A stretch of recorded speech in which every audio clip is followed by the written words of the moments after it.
So welcome to today's Lunch and Learn. This is put on by Sustainability Through the Seasons, which is a joint effort between the town of Blacksburg and Virginia Tech and Sustainable Blacksburg and other local organizations that promote sustainable living all year long. You can check out Sustainable Blacksburg's website to see activities as they come up on our calendar. Today's Lunch and Learn, I'm going to be talking about preserving food, saving today's abundance to enjoy tomorrow. So let's talk about reasons why you should be preserving food. As a sustainable living choice, preserving today's harvested abundance is an earth-saving action. When you eat your dinner tonight from food from your garden or the local farmer's market, you reduce or eliminate the amount of packaging and transportation energies going into your food. You have more control over the use of pesticides and herbicides used through your choices. You support the local economy and local community players. You strengthen your connection to the natural world. But you can only eat so much for dinner tonight. Food preservation allows you to enjoy those local tomatoes, cukes, and corn after the local season has passed, extending all the fantastic benefits of eating local for weeks and months to come. As a brief note before I start talking about this, preserving food is not foolproof. If you notice mold or if it seems funky or off, be safe and throw it out. Preserving is all about slowing down the natural rotting processes. Sometimes we don't succeed, but when we do, it's a fantastic pleasure. All right, so I have a lot of different ways that I preserve.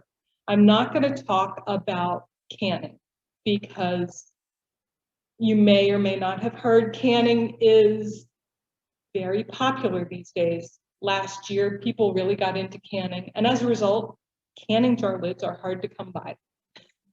So I'm going to talk about alternative choices, ways to do things that don't involve the canning process. And the first thing I'm going to talk about are quick pickles. In particular, I have here a jar of pickled purslane that I've made. Purslane is actually a weed in my garden. It's a little bit of a lemony flavor. It's got a little bit of a crisp to it. I like it fresh. Pickled is delicious as well. And I put it in this sealable jar. It's like, there we go. It's got a clasp lid and a rubber ring. You can reuse these over and over and over again. It's not the same as canning in that it doesn't get that full seal so that you could leave it on the shelf, but I keep this in the refrigerator. So pickled purslane, and I do the same thing with green tomatoes, cucumbers. It's an easy way to preserve things without a lot of fuss. My recipe is from another cookbook I found. Essentially, you heat up vinegar and water, about half and half, add your flavoring spices. In this case, it's salt, dill seeds, black pepper, fennel seeds. And then once it's to hot, you pour it over the cleaned leaves. And if you can see in the bottom, there's some pieces of garlic as well. Pour it over hot, seal it down. When it cools, you stick it in the refrigerator. This will last for months this way. I love this. So as I say, I do this with the purslane. I do it with green tomatoes is my favorite at the end of the season to preserve the tomatoes still on the vine when we're about to get that first frost. And as I say, the thing is to store this in the refrigerator. It is not shelf stable. Another way to preserve things is really just storage. Something to think about is things that stay with no work. Butternut squash, load up at the farmer's market or from your garden. You stick them in my case, it's my laundry room. I store them in a basket, cool location. Onions, garlic, potatoes are all good choices. They keep without any kind of work involved to preserve them for later. Things that do well stored in the refrigerator, they'll last a long time, are carrots, apples, other root vegetables like parsnips. Great way to store things.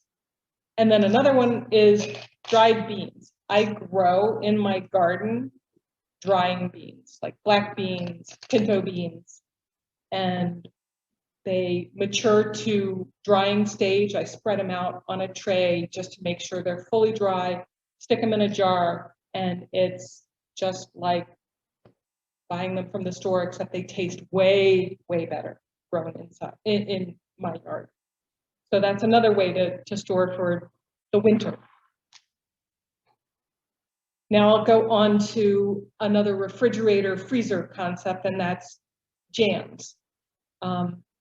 Refrigerator freezer jam is a great way to store today's harvest for later without having to worry about water bath canners and canning jar lids. I make a freezer jam from rhubarb and strawberries that involves letting the rhubarb sit with some sugar, cooking it so that it's soft, adding some gelatin or jello powder, depending on whether you want the sweet or the not as sweet, ladling it into clean jars, and then I stick it in the freezer. And we have freezer jam throughout the winter that way. Perfect way to deal with jams. You could make any jam recipe from, let's say, a canning magazine or a cookbook and follow the recipe, but don't worry about the canning aspect. Just make enough to put in a jar. I love these screw top lids that they're selling now from Ball. You can screw that on and use it. It's not the same as a seal, so you can't stick it in the cabinet, but it works perfect for the refrigerator or the freezer. Also for the fridge, another recipe I love is roasted peppers in oil. I got that from this cookbook called Perfect Preserves by Hilaire Walden. I love this book, but realistically only for 2 recipes in it. This is one of them. Grilled red peppers in oil is a phenomenal thing. You essentially salt the peppers, let them sit overnight with a weight on them so that they release some of their moisture, roast them in the oven, and then cover them with oil in a jar, or one of these jars is good, and stick it in the refrigerator. It won't last months that way, typically. I find that when I preserve things in oil, they are not as good about lasting. So you have to watch, but it's as good as the stuff they sell in the stores, the peppers and oil. Yes, you have a question? Is there any salt in that? There is. Typically, most preserving involves salt and or sugar. And a lot of that has to do with the fact that those inhibit growth of bacteria and such. What kind of oil do you use? What kind of oil do I use? I use olive oil for that recipe. And then the oil itself takes on the flavor of the peppers afterwards, so that becomes a great thing in and of itself too. So that's a great recipe as well. Now we'll talk about freezing. Freezing is another way to preserve the harvest that is fantastic. One thing I love to freeze is pesto. Right now, basil is just everywhere in piles at the farmer's market. I'm sure if you're growing it, it's going well in your yard. If you make a bunch of pesto now and then freeze it, I have little tiny Tupperware jars. You can freeze it in the Tupperware jars, or you can use an ice cube tray and then pop out the cubes once they've frozen and stick them into a jar or a bag in the freezer. And then you have pesto all winter. Phenomenal choice. Freezing fruit is a fantastically easy thing to do to preserve the harvest. I will take blueberries or cherries, or we have currants in our yard that we harvest. I'll rinse them off, spread them on a cookie sheet on some wax paper, stick them in the freezer just long enough so that they are a little bit hard, and that way they don't stick together in one big blob. And then I'll put them in typically a Ziploc bag in the freezer. And then I know some people like to eat them just, especially blueberries, right out of the freezer that way. You can make jam later when you're ready for a jar of refrigerator jam, or you can use it for baking. Typically, they're not the same as eating out of hand would be. They'll get a little softer once they've been frozen, but it is a phenomenal way to preserve today's harvest. Corn is another one that's a great thing to freeze. Right now, corn is in season at the farmer's market, and sweet corn just is super easy to freeze. I blanch the shucked ears in boiling water for a couple minutes. I do it less than many recipes say to, because I like that really fresh taste of corn. Blanch it, put it in some ice water to cool it off, and then cut the kernels off and stick it in a container in the freezer, and then you've got corn all winter. These are all great ways to preserve all of the abundance that's growing right now, rather than going to the grocery store later. More freezing ideas. For fruit, popsicles is a great idea. I puree fruit with maybe a little sweetener and freeze in popsicle molds for later. This works great for blackberries, or I do currants because we have so many currants. And then you have it because especially some things have a short season. I know blackberries are already gone around here for the most part.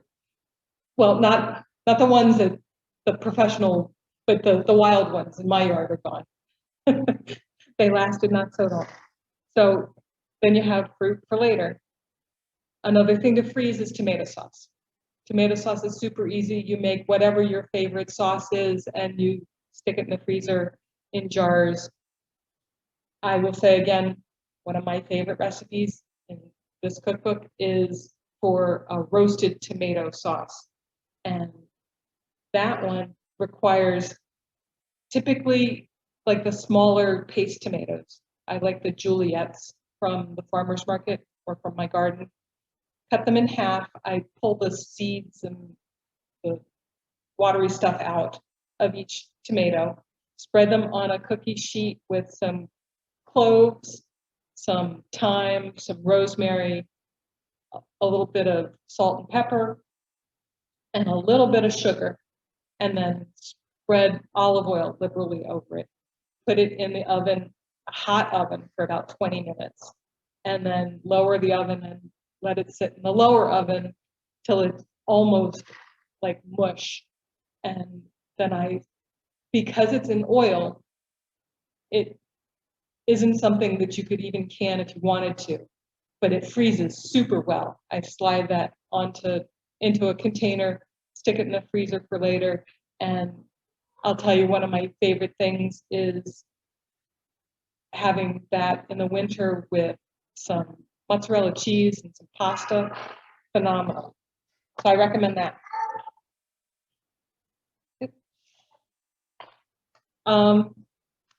So that's freezing. There are obviously lots and lots of things. I thought about, in talking about this, 2 ways to talk about it. One is the different methods, putting stuff in the refrigerator, putting stuff in the freezer. And then the other way to think about it is, what do I have? I've got, for me, currants all over the place. How do I preserve them? So then I start thinking about, well, I can freeze them. I can put them in the refrigerator, I can dry them. So there are two thought processes for that. So in talking about freezing, I'm going to recommend the Rodale Guide for stocking up, or there is a great pamphlet by the Virginia Cooperative Extension on freezing that you can download online, and that will help you with whatever you have that you want to freeze. You know, some things are super easy. Peppers at the end of season, I take out of my garden and I just dice them up and I put them in containers in the freezer. No work except for the dicing. And then it's ready to cook with all winter. So let's talk about dehydrating, because dehydrating is one of my fun pet projects. There's easy dehydrating, which doesn't require any special equipment. I take herbs from my garden, oregano, mint, lemon balm, and I pick them. Typically spring or fall is when they're best for that. Spread them on cookie sheets and just leave them in the kitchen to dry. When they are mostly dry, I will take the leaves off the stems, because the stems typically I don't want ultimately when I'm using it, and they don't dry quite as well because they're thick.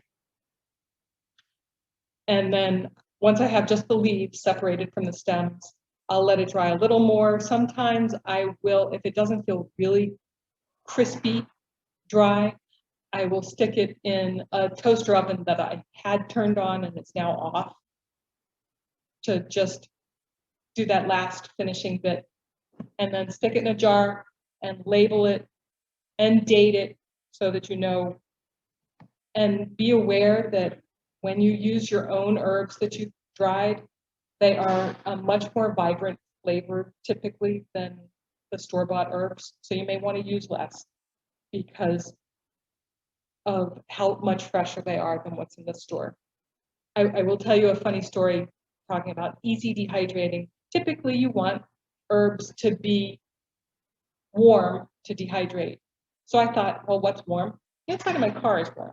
I'm going to spread out my oregano on trays and stick it in my car to dehydrate. It'll go fast. Perfect way to do it. And it was a perfect way to do it, except for the fact that my car smelled like pizza for 3 weeks. It was horrible. I craved pizza the whole time, but it did work.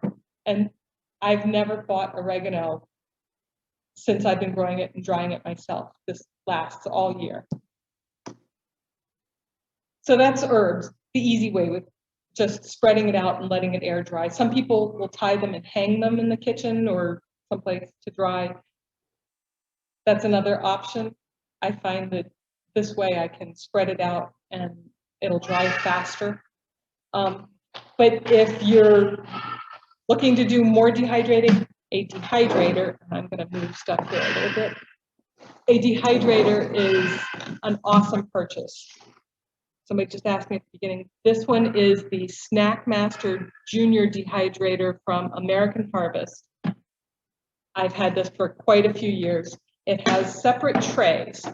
So each tray has a place to lay the things.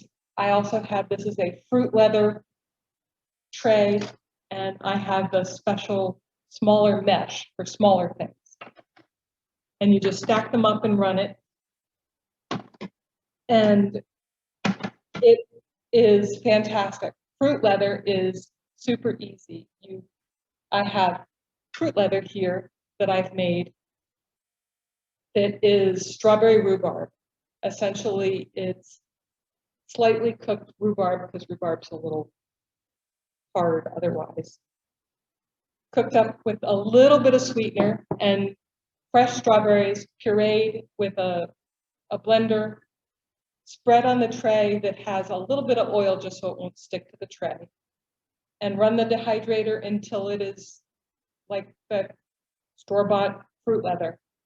But you have total control what goes into it. I've made black raspberry fruit leather, essentially just pureeing the fruit, blueberry fruit leather, pureeing the fruit and spreading it on. And I will say, I was just speaking with the librarian here who said she made fruit leather and it only lasted 5 minutes in her house and her kids ate the whole thing.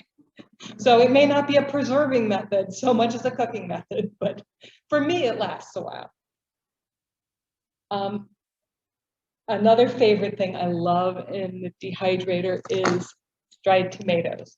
The smaller, for me, these are typically the Juliet-sized tomatoes. I just cut them in half and scoop out the seeds, lay them on the dehydrator until they are typically crispy dry. And then they'll last. This is actually 2 years old. They'll last. And then when you want to use them, for me, you either pour hot water or hot vinegar on it. Vinegar can be really nice to rehydrate them to put in a salad.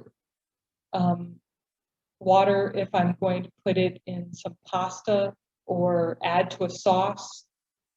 And another really yummy winter meal is rehydrated tomatoes, the frozen pesto, some pasta and mozzarella. And it's like a burst of summer. A few years ago, I heard a talk from a Virginia Cooperative Extension person who told me about dried tomato junk, is what I call it. So if you are doing a lot of canning of tomato sauce, you'll run the tomatoes through a food mill, and what you're left with is seeds and skins. And I take those seeds and skins, spread them out on the fruit leather trays, dry it to crispy, totally dry, and then stick that in a jar.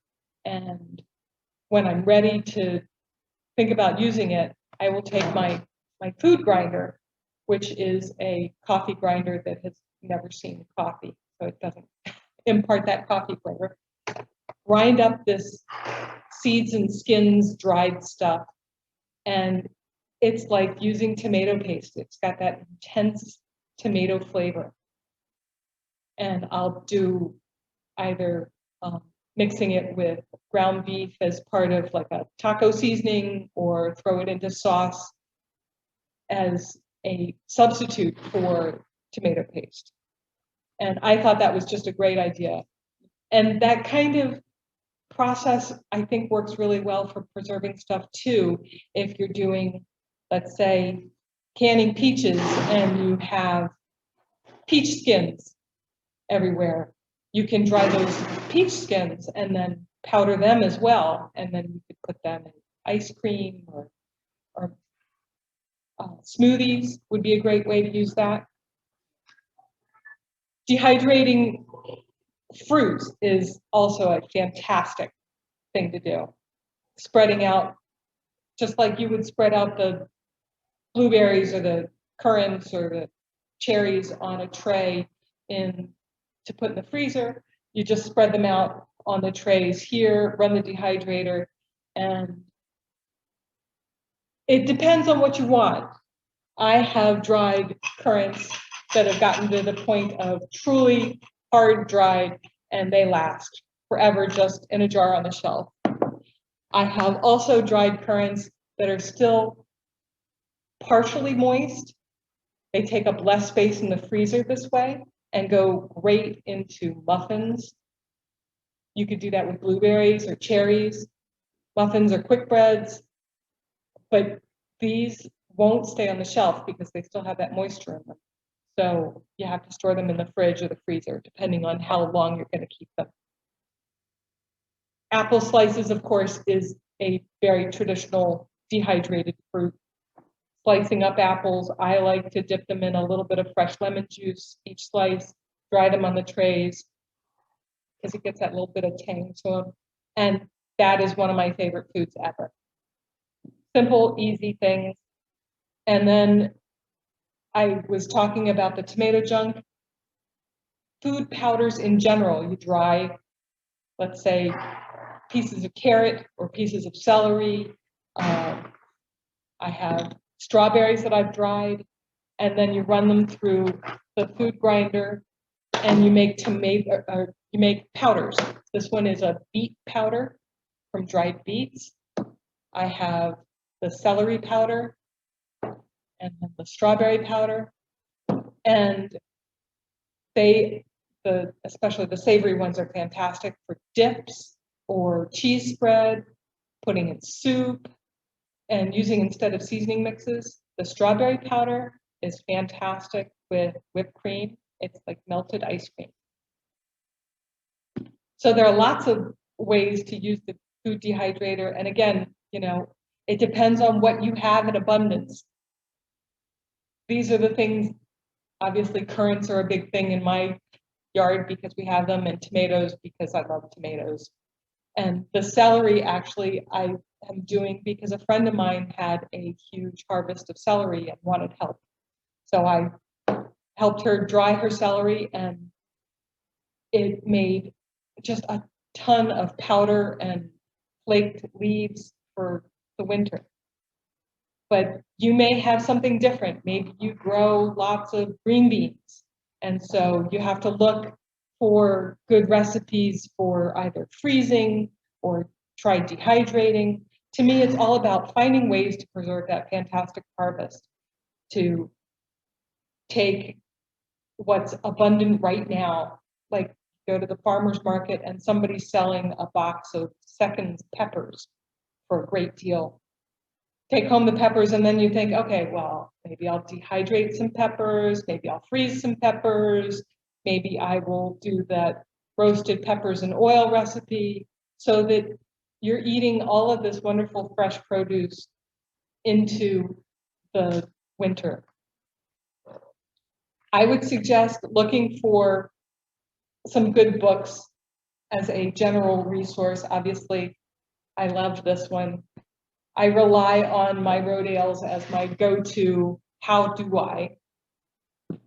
There's always magazines out there for canning and preserving. And as I suggested, you could take these and you use the recipes, but don't do the canning part. Just do it for the refrigerator or the freezer. And then the library is a fantastic resource. I just got these from the library last week. One on dehydrating food that has tips I hadn't even heard of. So there's always something new to learn. And this one I thought was interesting. House of Vinegar has some good pickle recipes in there. So it's all going to be what you choose and what your tastes are. Preserving food is a great way to be connected to what you eat. When we buy an item off the shelf at the store, we're usually only thinking about how it tastes and maybe how easy it is to eat. When we grow or buy the whole foods and then put the effort into preserving and cooking it, we give ourselves the opportunity to reflect on how it was grown and the effort and love that were put into creating it. When food has meaning beyond just calories, it can enrich our lives in bigger ways. And sharing that with others can enrich their lives as well. That is what I have for now, and I am open to questions and discussion and things that you have that you want to preserve. I can maybe offer some suggestions. I have a lot of blackberries coming up in my garden, but every blackberry has a good seed. Okay, so she has a lot of blackberries in her garden. Typically, if I'm going to make a jam or a fruit leather with blackberries or a sorbet into the freezer, I'll run it through a food mill or a sieve. If it's a small amount, I've got a little small handheld sieve, and I'll pull out the seeds that way. Some people like the seeds, though. I mean, so if you don't like the seeds, then absolutely, food milling it will get rid of a lot of those seeds, and then you end up with. Just one. Very will have one seed. So that's yeah. I find another, I get all excited. Blackberries, I just made blackberry syrup with blackberries. Again, putting it through a sieve, mixing it with some sugar and heating it up, and then sticking it in a jar to do on pancakes later. Fantastic. So Lynn had a question about cucumbers. Yes. Have you had any success with making chips ever with the oven? Cucumber. Cucumbers in the oven. I have not ever tried that. Typically, if I have cucumbers, I'm going to make pickles. Those are my favorite things to do with cucumbers. I will say I have tried to dehydrate zucchini before. And I found that you can make like chips out of it, but the water removed from zucchini leaves just this really intense zucchini flavor, which was too much for me. So I would assume that may be true of cucumbers as well. You end up with removing all of the water, which is great for preserving it, but you intensify the flavors, which works really well if you're using blackberries to intensify that flavor is phenomenal. Maybe not so much with cucumbers or zucchini. I think You make juice with cucumbers. That's a great thing. And certainly people put it into waters but again, do you freeze the juice? Just drink it. Yes, question. I've never known how to preserve. Preserving zucchini. I will say I have a hot dog relish recipe that I love. And that would be a great way to preserve it if you do a batch and then stick in a jar in the fridge for later. But my recipe came from a book called, I don't know, it's like 100 or 1,001 zucchini recipes. I seek out these things. I have a zucchini cookbook. I've got a tomato cookbook. I've got, I think, 3 pumpkin cookbooks. But it's a nice spicy, so you might try any of your standard relish kind of recipes for zucchini. Another thing you can do is baking it into breads and freezing that. I love zucchini bread. That to me is my favorite thing in the whole world. Yes, another question. I was just gonna say, I said, cook zucchini with like onions and spices, or that we're gonna go in another dish, and then I freeze it like that, and then I add, when I thawed, I add. Okay, so freezing sliced up zucchini and onions and spices and sticking. Right. Do you cook it I first? it, right, You yeah, cook it yeah. first and then freeze it. Okay, so that's an option. Certainly, the dehydrator books talk about freezing or dehydrating zucchini. And again, there's a lot of water, so it does take a lot to get rid of all that water. But especially if you're going to shred it and add it to soup later would be a great way to preserve it. I just leave it to the sunlight on these kind of days and they dry up very fast. The zucchini you think dries up fast? Very fast. Huh. Slice it thin, put it in the sun, in a day it dries up. But not thick slice. But Thinly then I didn't sliced. care for it. I buy all these things and I put this to it and I don't get to use. That is a problem. Certainly, I made the beet powder and it doesn't take a lot. That's a reality. When you dehydrate things, it intensifies the flavor. And you think, oh, there's hardly anything in here, but this is a lot of intense flavor of beets. So you have to look at the amount of effort, but at the same time, when you've got that abundance and you're looking for something to do with it, it's a great way to do something with it for later. Potato also dries up very well, just in the sunlight. Okay, so for those online, she's saying zucchini dries really well, sliced very thin in the sunlight. And then certainly it would also go in a dehydrator as well. And then you store it in a jar, you store it in a jar. So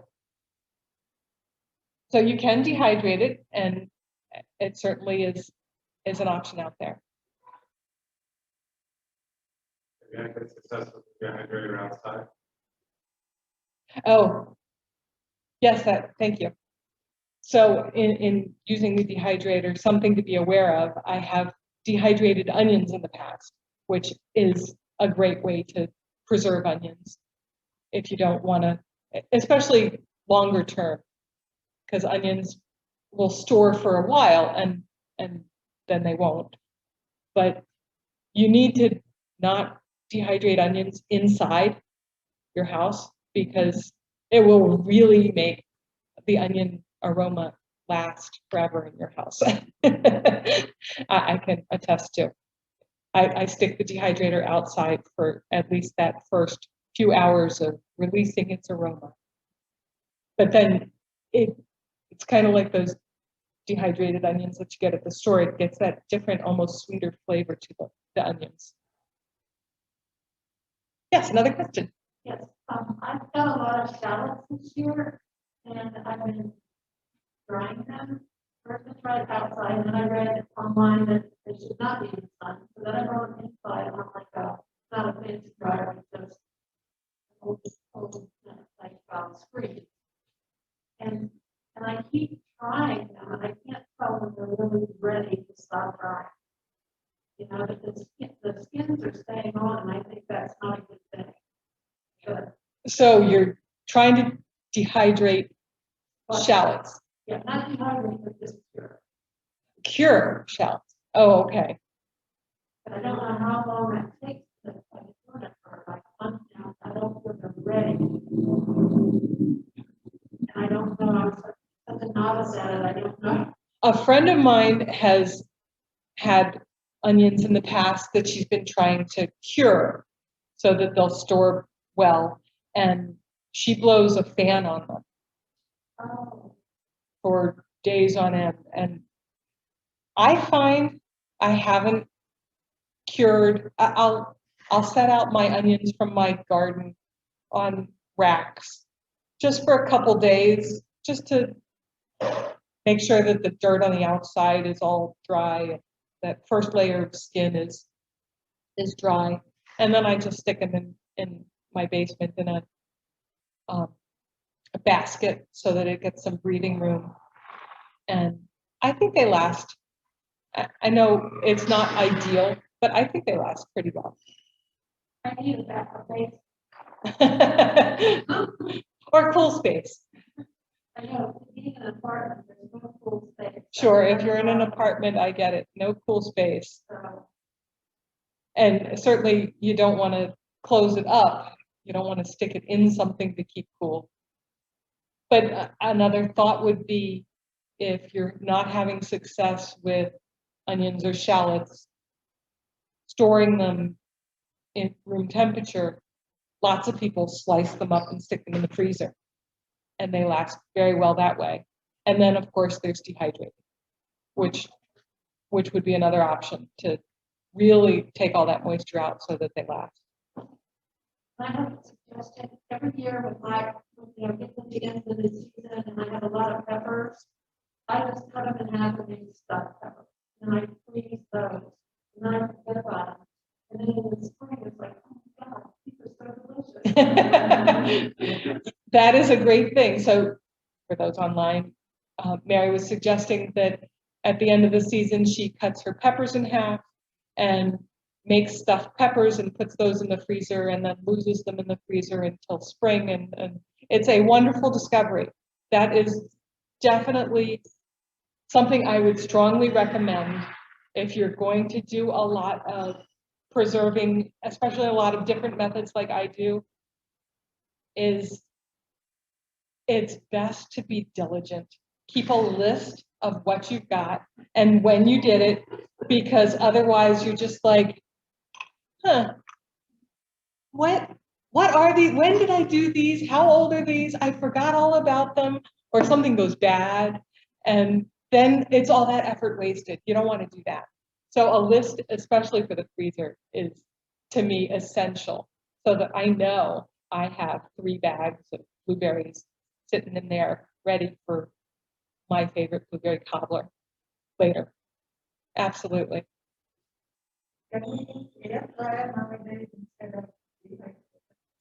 I would think an air fryer is too hot a temperature. The dehydrator is a low temperature method, and depending on the model you have, some of them have the ability to adjust the temperature, because things like oregano really doesn't want heat, but if you're gonna do beef jerky, it does need to get to a certain temperature. But an air fryer, I would assume, is more cooking than dehydrating. But I honestly, I don't have an air fryer to know a lot about that.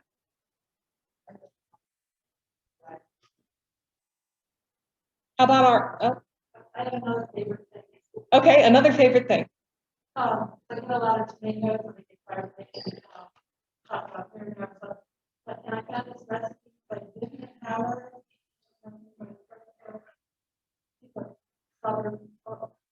Anyway, she makes the recipes for stewed tomatoes, which I've always hated.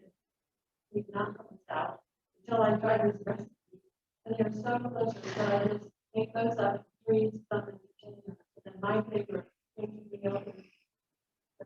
potatoes, pasta, etc. So it's just another kind of Okay, fun thing. stewed tomatoes by Vivian Howard. So have to look that one up. And putting that in containers in the freezer. I would say when you do that, it's probably still pretty voluminous though, stewed tomatoes. It doesn't cook down a lot. So that takes up more room in the freezer. Whereas the roasted tomato recipe, it's amazing. You take an enormous bowl full of tomatoes and you spread it out on the cookie sheets and put it in the oven. And it's like 2 Ziploc bags of tomatoes is all I get. Really thinly layered, but that flavor intensifies so much that, and the benefit is then it takes up less room in the freezer, for sure. But yes, absolutely. Preserving tomatoes, whether it's dehydrating them to hard or roasting them or making the stewed tomatoes that you're putting in containers in the freezer and then finding them in the winter is just incomparable. So I am a big fan for sure. How about our online people? Anyone else have a question? Maybe, maybe not. Another one here. How do you eat the pickles first? They go great on a sandwich instead of pickles or just in a little pile.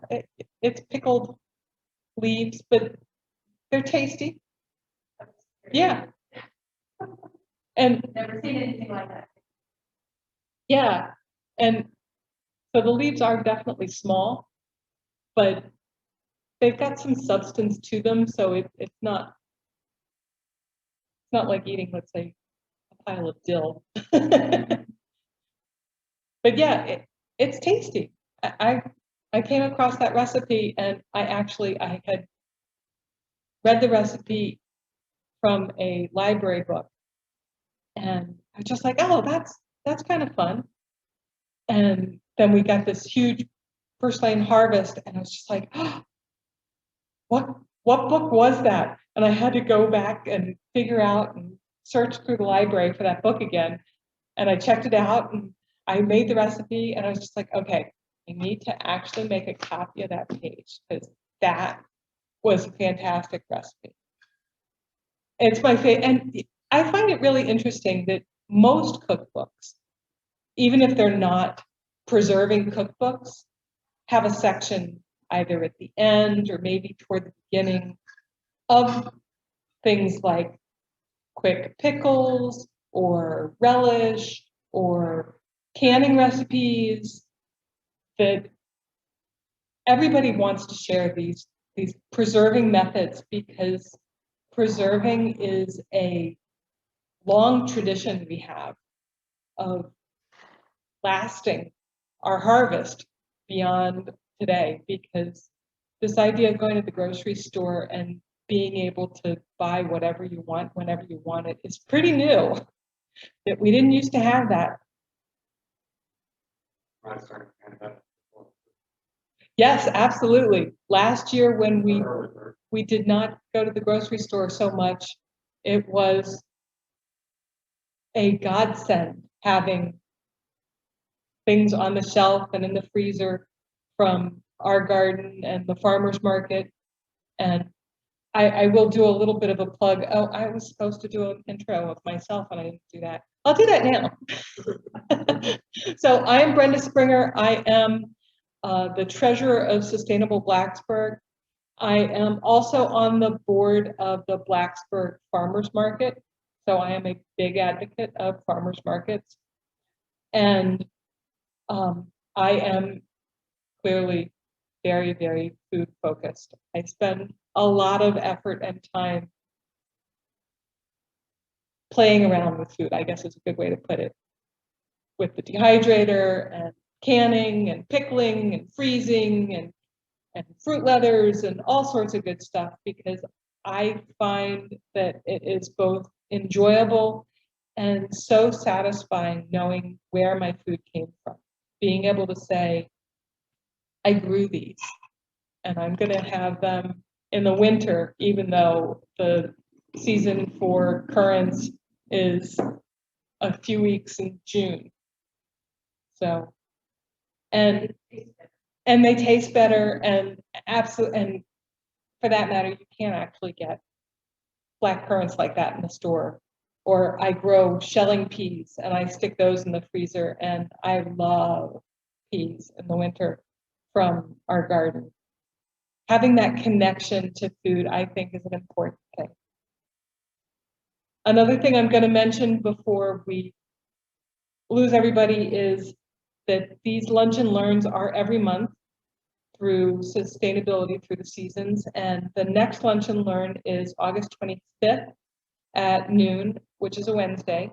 And it will be Nicole Hirsch.